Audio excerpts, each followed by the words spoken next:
देखो ध्यान दो बच्चों, जैसे ये क्वेश्चन हमें करना है, देखो इसमें क्या है, integration -1 to 15 signum of fractional part of x dx। देखो इसमें दो बातें हैं, सिग्नम भी है, फ्रैक्शनल पार्ट भी है। देखो क्या होता है कि फ्रैक्शनल पार्ट के बारे में हम जानते हैं, है ना। फ्रैक्शनल पार्ट के बारे में हम क्या जानते हैं कि ये एक पीरियोडिक फंक्शन है, पढ़ा है हम लोगों ने फंक्शन डिटेल से इसको। ये एक पीरियोडिक फंक्शन है, इसका ग्राफ इस तरीके से बनता है और इस फंक्शन का पीरियड 1 होता है ना। 1 डिस्टेंस के बाद देखो ये अपने आप को रिपीट करेगा, ये हम लोग जानते हैं फ्रैक्शनल पार्ट फंक्शन के बारे में। ध्यान दीजिए, ठीक है। देखो क्या हो रहा है कि फ्रैक्शनल पार्ट की वैल्यू है ना 0-1 के बीच में है ना। फ्रैक्शनल पार्ट की जो वैल्यू है वो 0 और 1 के बीच में है अगर x इंटीजर नहीं है तब। जैसे अगर x इंटीजर नहीं है तो इसकी वैल्यू हमेशा 0-1 के बीच में है। लेकिन फ्रैक्शनल पार्ट की वैल्यू 0 है अगर x इंटीजर है ना। अगर x इंटीजर हो गया तो फ्रैक्शनल पार्ट की वैल्यू देखो यहाँ पर 0 हो जाएगी। यहाँ दिख रहा है देखो, x0 तब भी वैल्यू 0, x1 तब भी वैल्यू 1, x2 तब भी वैल्यू 0, x3 है तब भी वैल्यू 0, है ना।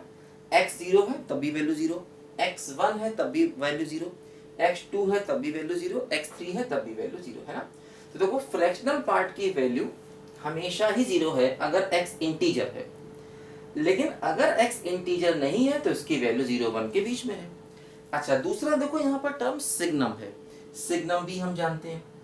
सिग्नम के बारे में हम क्या जानते हैं कि सिग्नम x की वैल्यू 1 होगी अगर x पॉजिटिव होगा, -1 होगी अगर x नेगेटिव होगा, और इसकी वैल्यू 0 होगी अगर x 0 होगा तब, है ना।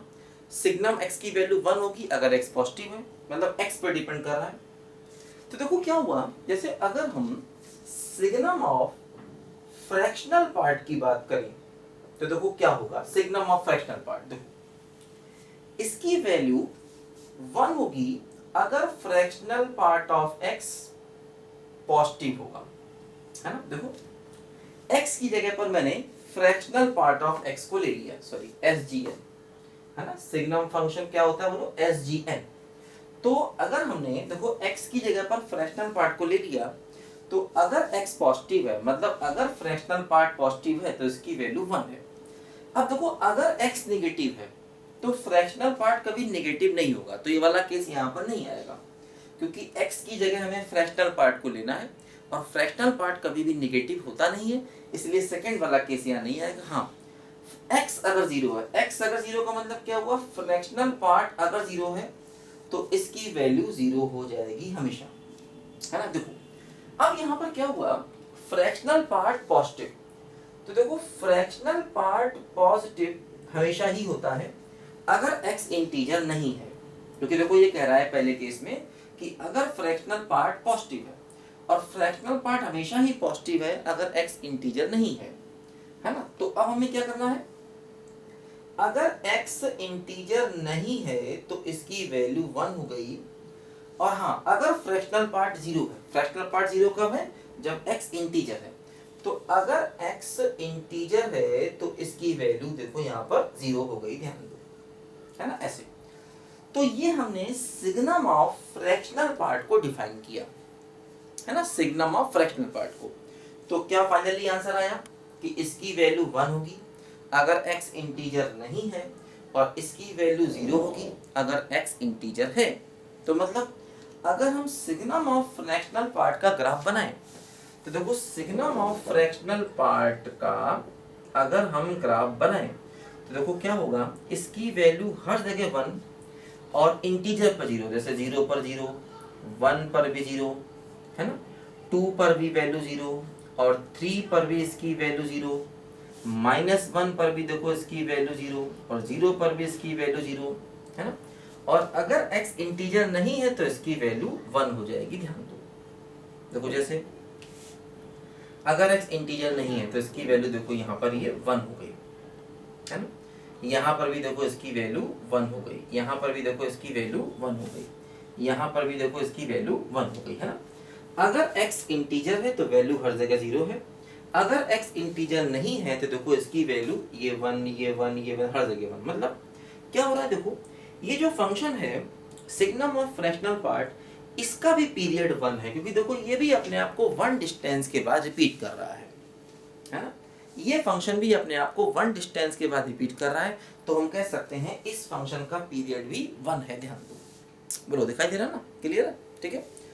तो इस फंक्शन का भी पीरियड हम यहाँ पर देख सकते हैं कि 1, देखो 1 डिस्टेंस के बाद ही अपने आप को रिपीट कर रहा है, मतलब इस फंक्शन का पीरियड कितना हो गया, 1 हो गया। ध्यान दो, ठीक है। देखो अब जैसे इसका पीरियड 1 है, जैसे हम लोगों ने एक प्रॉपर्टी ये पढ़ी थी कि n/m ft dt, n/m ft dt है ना, सॉरी nt से लेकर के mt ft dt, तो इसको हम लिख सकते थे m-n इंटीग्रल 0 to t और ft dt।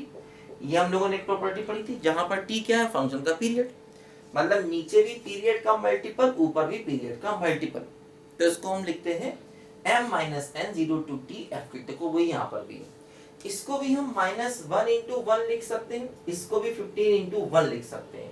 1 क्या है, इस फंक्शन का पीरियड। तो देखो यही प्रॉपर्टी लगाएंगे तो क्या होगा, देखो 15 माइनस माइनस 1, तो 15 माइनस माइनस 1 मतलब +1 और इंटीग्रल 0 to 1 है ना, और क्या बन जाएगा, देखो signum of fractional part of x और dx। देखो ये हमारी वैल्यू आ गई है ना, ठीक है।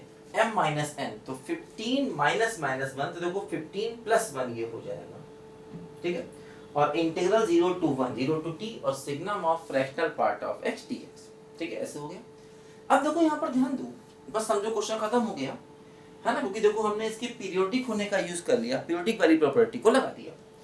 अब देखो x अगर 0 से 1 है मतलब x इंटीजर नहीं है, और अगर x इंटीजर नहीं, क्योंकि x 0 1 के बीच में है, लिमिट में देखो x क्या है, 0 1 के बीच में, मतलब x इंटीजर नहीं है, तो इसकी वैल्यू क्या हो जाएगी, 1।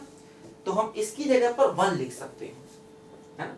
तो देखो ये हो गया 16 इंटीग्रल 0 to 1 और ये 1 dx, ठीक।